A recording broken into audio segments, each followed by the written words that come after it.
ओम शांति। 5 जून 2025। बाबा के महावाक्य।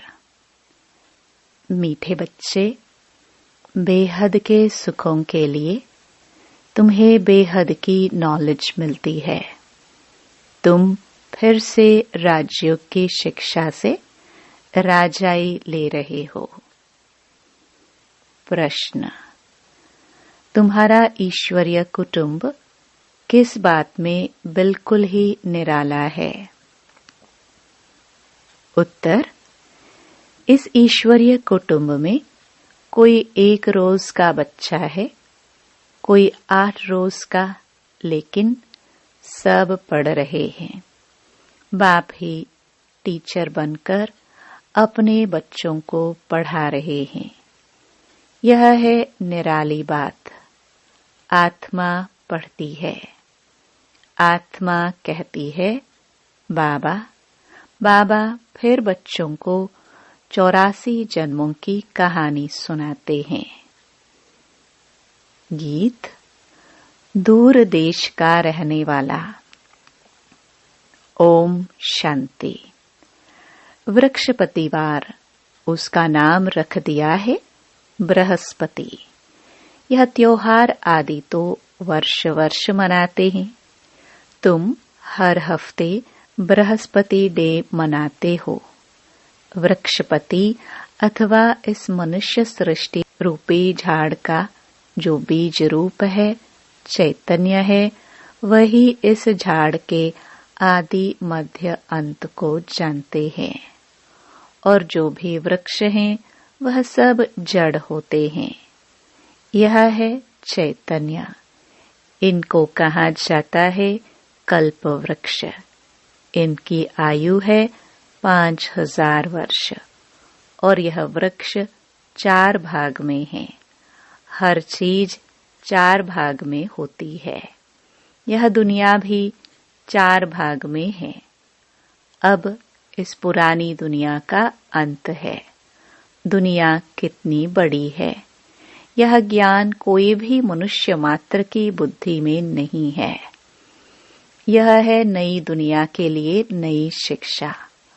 और फिर नई दुनिया का राजा बनने के लिए अथवा आदि सनातन देवी देवता बनने के लिए शिक्षा भी नई है। भाषा तो हिंदी ही है। बाबा ने समझाया है, जब दूसरी राजाई स्थापन होती है तो उनकी भाषा अलग होती है। सतयुग में क्या भाषा होगी, सो बच्चे थोड़ा थोड़ा जानते हैं।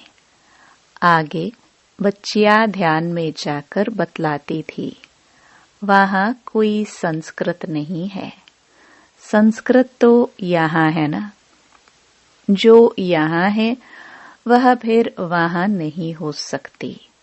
तो बच्चे जानते हैं यह है वृक्षपति। उनको फादर रचता भी कहते हैं झाड़ का। यह है चैतन्य बीज रूप। वह सब होते हैं जड़। बच्चों को सृष्टि के आदि मध्य अंत को भी जानना चाहिए ना। इस समय नॉलेज न होने कारण मनुष्यों को सुख नहीं है।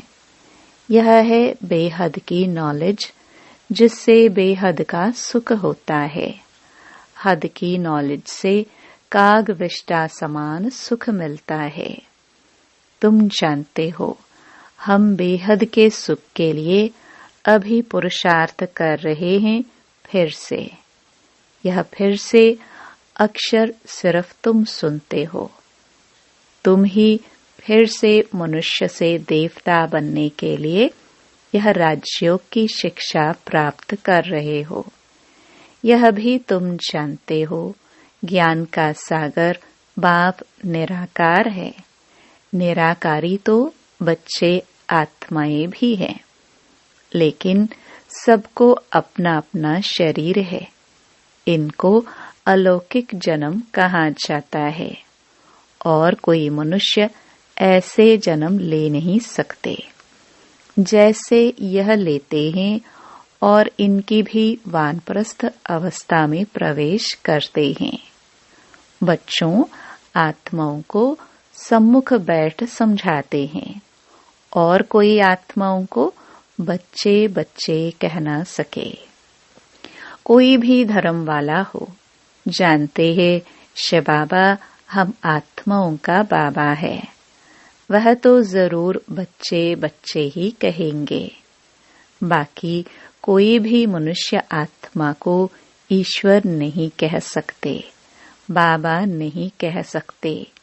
यूं तो गांधी को भी बापू कहते थे, म्युनिसिपैलिटी के मेयर को भी फादर कह देते, परंतु वह फादर है सब देहधारी। तुम जानते हो हमारी आत्माओं का बाप हमको पढ़ाते हैं। बाप घड़ी घड़ी कहते हैं अपने को आत्मा समझो। वह बाप आकर पढ़ाते भी आत्माओं को है। यह है ईश्वरीय कुटुंब। बाप के इतने ढेर बच्चे हैं। तुम भी कहते हो बाबा हम आपके हैं, तुम बच्चे हो गए। कहते हैं बाबा हम 1 रोज का बच्चा हूँ, 8 रोज का बच्चा हूँ, मास का बच्चा हूँ। पहले जरूर छोटा ही होगा, भल 2-4 दिन का बच्चा ही है, परंतु ऑर्गन्स तो बड़े हैं ना, इसलिए सब बड़े बच्चों को पढ़ाई चाहिए। जो भी आते हैं सबको बाप पढ़ाते हैं। तुम भी पढ़ते हो। बाप के बच्चे बने फिर बाप समझाते हैं। तुमने 84 जन्म कैसे लिए हैं?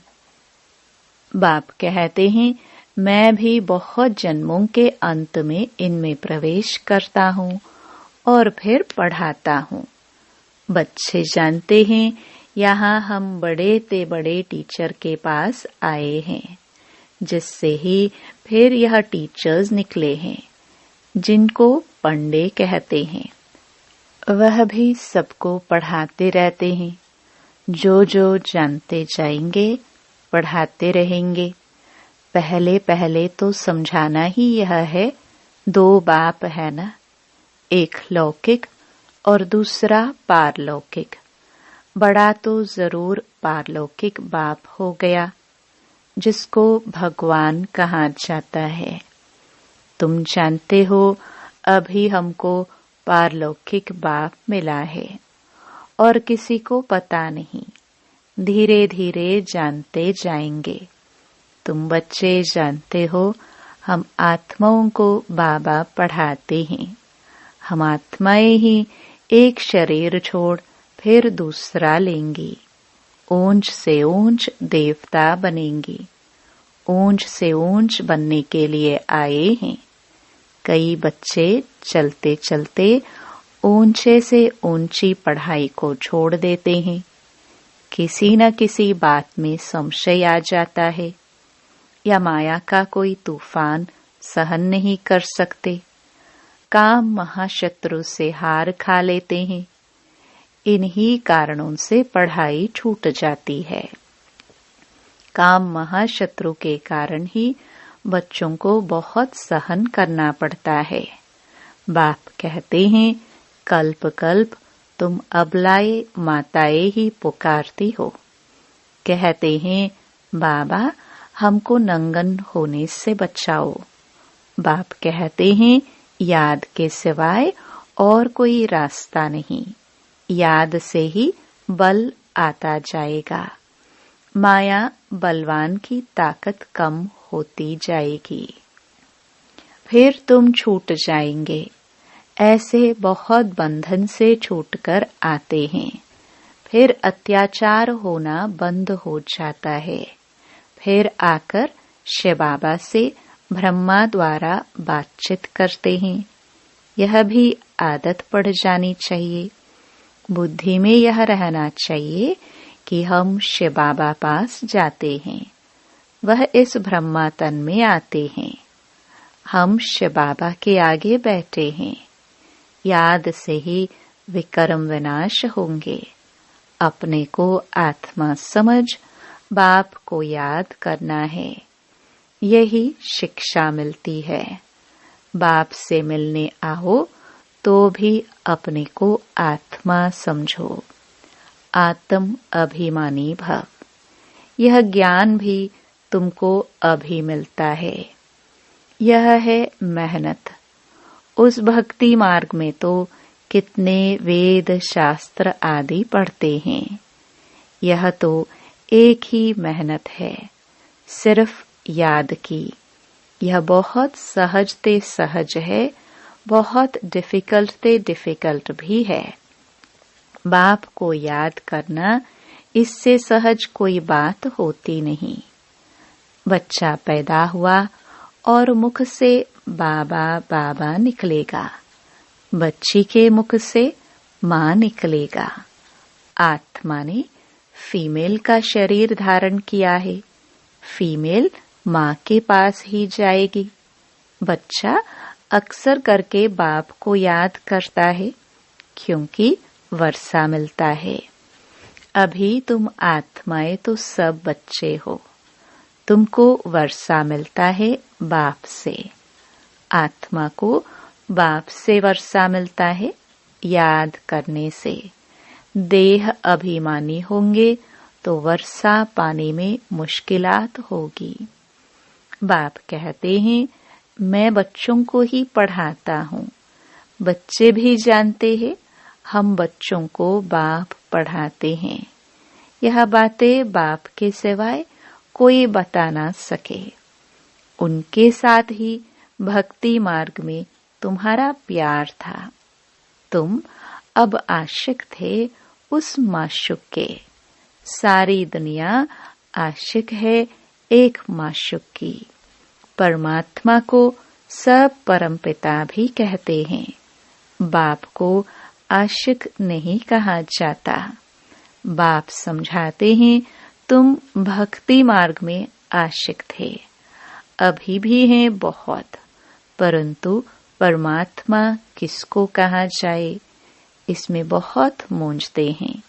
गणेश, हनुमान आदि को परमात्मा कह एकदम सूत मूंझा दिया है।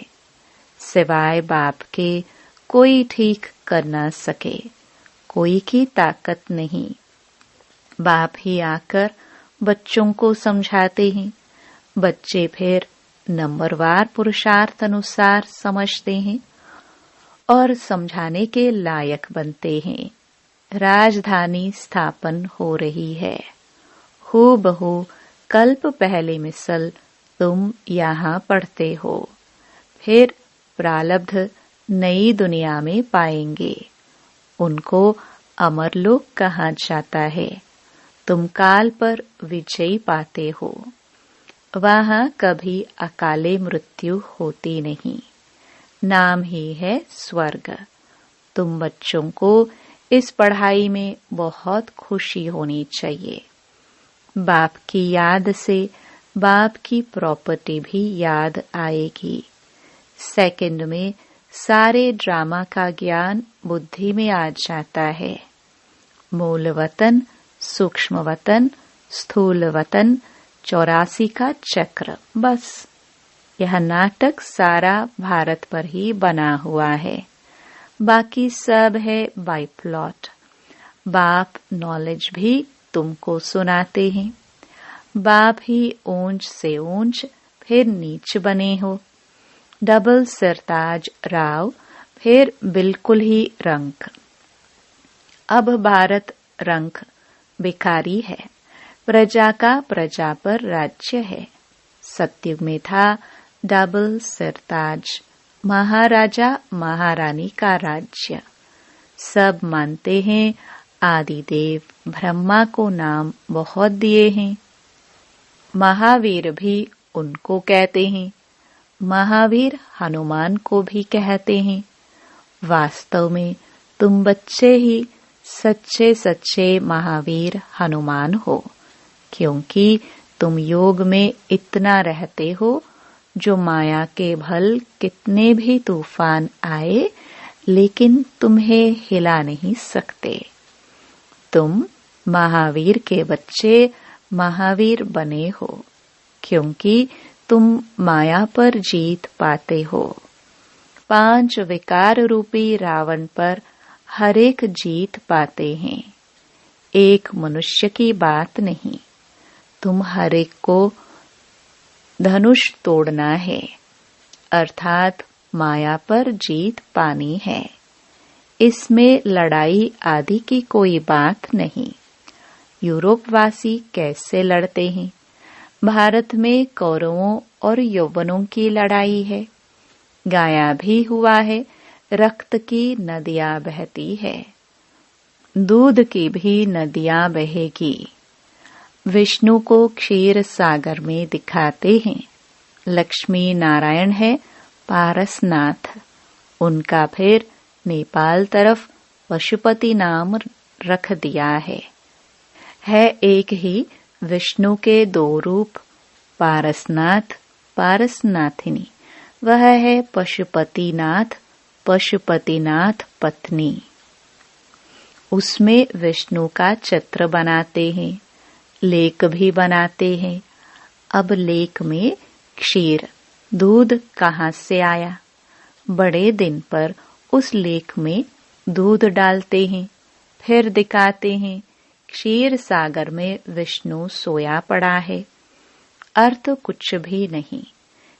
4 भुजा वाला मनुष्य तो कोई होता नहीं। अभी तुम बच्चे सोशल वर्कर हो, रूहानी बाप के बच्चे हो ना। बाप सब बातें समझाते हैं, इसमें कोई संशय नहीं आना चाहिए। संशय माना माया का तूफान। तुम हमको बुलाते ही हो, हे पतित पावन आओ, आकर हमको पावन बनाओ। बाप कहते हैं मामेकम याद करो तो तुम पावन बन जाएंगे। 84 के चक्कर को भी याद करना है। बाप को कहा जाता है पतित पावन, ज्ञान का सागर। 2 चीज हो गई, पतितों को पावन बनाते और 84 के चक्कर का ज्ञान सुनाते हैं। यह भी तुम बच्चे जानते हो, 84 का चक्कर चलता ही रहेगा, इनकी एंड नहीं है। यह भी तुम नंबरवार पुरुषार्थ अनुसार जानते हो। बाप कितना मीठा है, उनको पतियों का पति भी कहते हैं। बाप भी है। अब बाप कहते हैं मेरे से तुम बच्चों को बड़ा भारी वर्षा मिलता है, परंतु ऐसे मुझ बाप को भी फारकती दे देते हो। यह भी ड्रामा में नोंद है। पढ़ाई को ही छोड़ देते, गोया फारकती दे देते। कितने बेसमझ हैं। जो अक्लमंद बच्चे हैं, वह सहज ही सब बातों को समझकर दूसरों को पढ़ाने लग पड़ेंगे। वह फौरन निर्णय लेंगे कि उस पढ़ाई से क्या मिलता है और इस पढ़ाई से क्या मिलता है, क्या पढ़ना चाहिए। बाबा बच्चों से पूछते हैं। बच्चे समझते भी हैं कि यह पढ़ाई बहुत अच्छी है, फिर भी कहते क्या करे। जिस्मानी पढ़ाई नहीं पढ़ेंगे तो मित्र संबंधी आदि नाराज होंगे। क्या पढ़ना चाहिए? बाबा बच्चों से पूछते हैं। बच्चे समझते भी हैं कि यह पढ़ाई बहुत अच्छी है, फिर भी कहते क्या करे।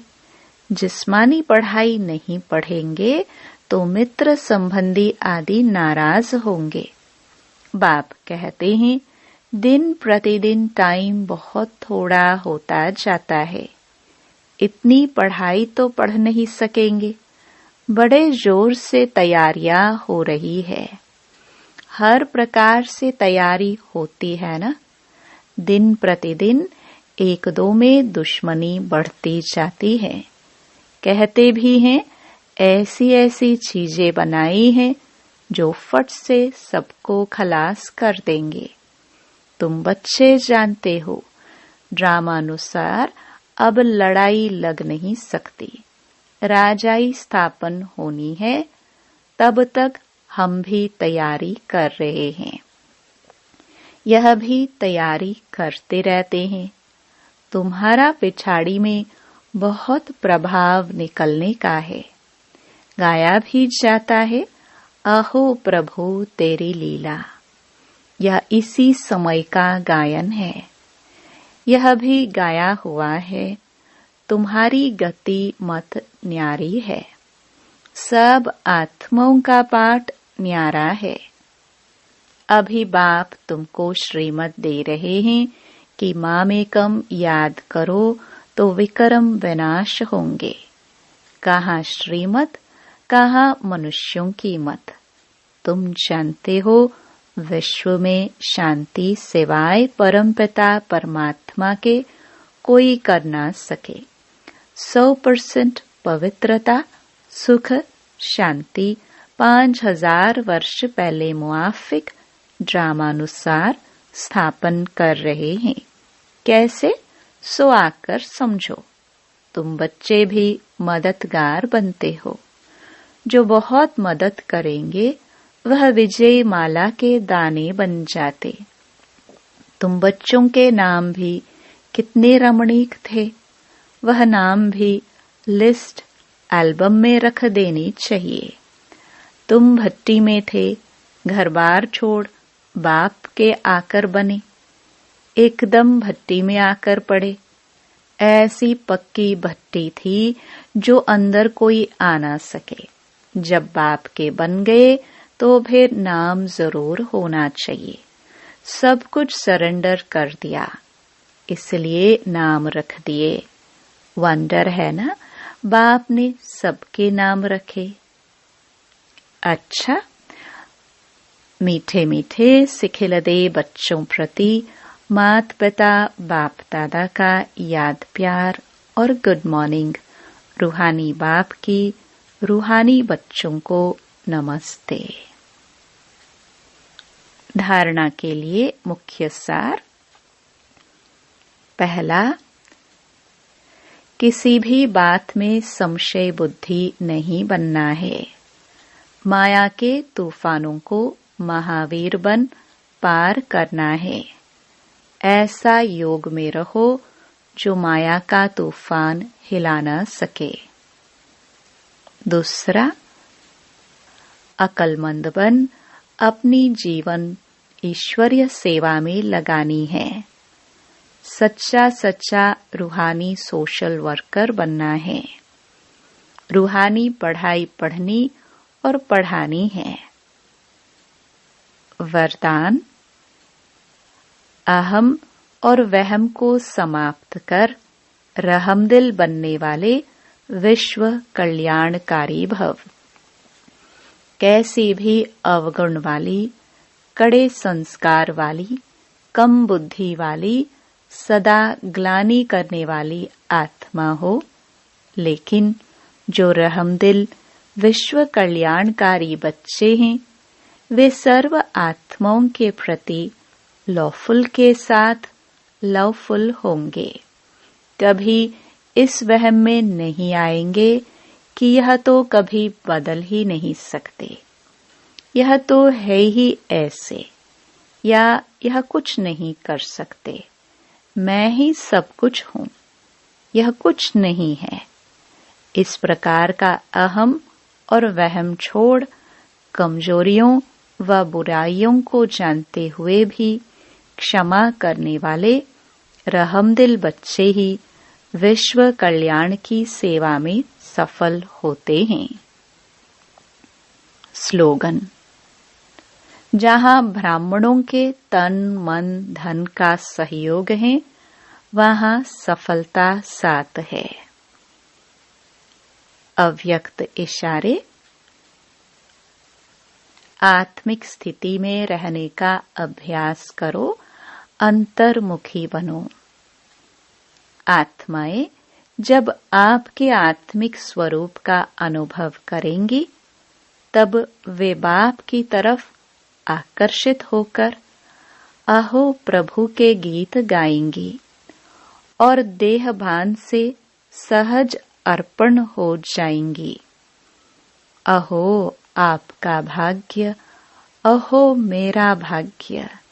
इस भाग्य की अनुभूति के कारण देह और देह के संबंध की स्मृति का त्याग कर देंगी। ओम शांति।